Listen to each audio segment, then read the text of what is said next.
My grandfather grew up on a chicken farm outside of Krakow, Poland. He passed away a few years ago at the age of 82. A few days before his passing on, due to an aggressive form of stomach cancer, he sat me down next to him in his old rocking chair and said in his familiar Polish accent, "After I took the boat to New York, I promised to leave this story behind." He didn't look up as he spoke to me, simply staring into his cup of black coffee. It's been 70 years, and I must tell someone before I meet God. I was born in a small, quaint, empty town, which, despite the Nazi occupation, still functioned. We lived in this 2-bedroom farmhouse, my father, mother, and my brothers Michael and Igor. I'm sorry you never got to meet any of them. Anyway, Michael and Igor were twins, identical twins actually, and we had heard rumors of the Nazi fascination with identical twins. This forced us to be even more reserved, even though we already lived in a secluded part of the countryside in the last occupied house in the town. In order to avoid going into the occupied towns, we basically ate only chicken and eggs for every meal, and whatever else Mama could gather from the garden. It was lonely, but we survived. The thing that was most difficult for me was the fact I had to sleep in the basement. Due to Michelle and Igor being toddlers, they required my father and mother's attention. The basement was cold, with only a small window, and the moonlight was the only light I got. Because of this, I always delayed going down there until I was absolutely exhausted, so I wouldn't have to lie there awake. On the nights that I couldn't manage to sleep, I would look out of the window, which gave me a small view of the garden and the large, abandoned water well. This was my daily activity throughout those lonely war-torn nights. In general, it was boring and uneventful, but occasionally I would catch a glimpse of a family, or even just a man, or two lovers, sneaking their way through our garden up to our front door. They always looked rushed and frightened, and sometimes wore tattered uniforms. What would follow were horrible sounds of banging and pleadings for whoever lived there to open up, followed by an argument between my father and mother over whether we should let them in. He moved in the chair to adjust himself. "You see, son, we didn't know it, well, at least I didn't, that we lived fairly close to the Auschwitz concentration camp, and that those people were escapees." "Well, did your father let them in?" I asked impatiently. "No," he said. "It would have been a death sentence for them as well as for us. The Nazis didn't like Poles, but they tolerated us, and it was easier to hide Michelle or Igor than an entire family. My father did what he had to do in order to keep his family alive. As the war went on, fewer and fewer people began showing up in the middle of the night. That's about the time our chicken and vegetables began to disappear.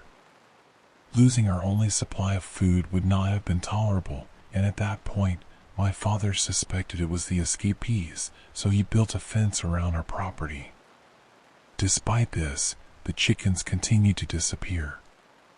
They weren't killed, they were simply gone. Just vanished from their cages and pens.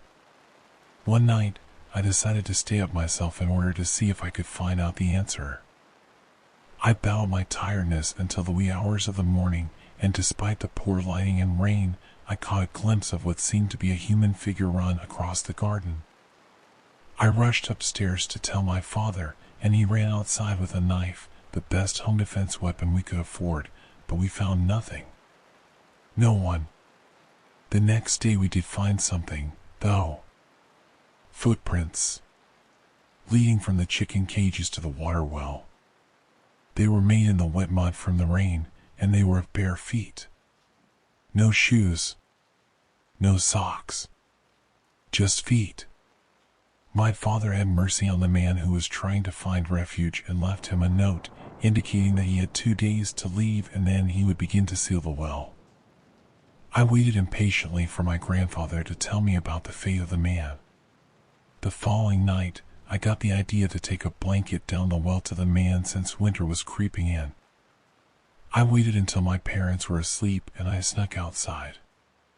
I shouted something friendly down the well, indicating to the poor man that my intentions were benign, and I began my descent, clinging hand and foot to the pegs attached to the stones.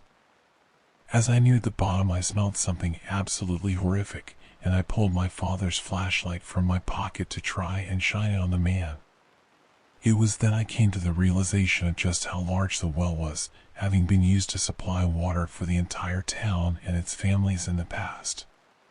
Families which no longer remained. But I found no man, only a hole. A gap in the stone, where the wall of the well had collapsed, opening up to some type of crevice only 2 meters wide and 3 meters deep and tall. Inside sat not a man, but an entire family, of which only a single skeleton-like creature survived. The light reflected off of its sunken eyes and gray skin. Blood covered its face, and chicken carcasses were strewn everywhere, a pile of decomposing poultry beside a woman and what I suspected had been her son and daughter, children who couldn't have been much more than 5 years old. And they seemed to have been dead for weeks. The man, if he even could be called that, just gazed at the light, and I stared back, incapable of breaking his stare. I did not feel threatened by him, for he lacked any aggression whatsoever. He simply crouched motionlessly, without a sound, next to the putrefying bodies of his loved ones and the chickens that must have been his source of water, as their meat was uneaten. He was empty, devoid of whatever in us makes us human. He should have realized the members of his family had died long ago, but he was still bringing food for their corpses. He couldn't accept it. He did finally turn his head, though, when I shone the light back onto the corpse of his daughter. He stared at her, and then sat down closer to her, and continued his vigil. "You can leave now," I said to him. "I'll open the gate so you can escape. My father will seal the well in the morning. Please leave now." My young voice and advice seemed to have no effect on him. At that moment I decided it would be better for me to just climb back up the well and leave, and hope the man would follow and escape. As I began my climb, I shone the light on him one final time. "What did you see, Grandpa?" I shuddered. I saw a tear fall from his eye. He had become a man once again. He was only able to break free from the delusion after seeing the body of his daughter, which had until that time been obscured by the darkness. He realized then that he had been bringing food not to his family, but to corpses. That night it rained again, but in the morning when my father returned to seal the well, I found no footprints leading out of it.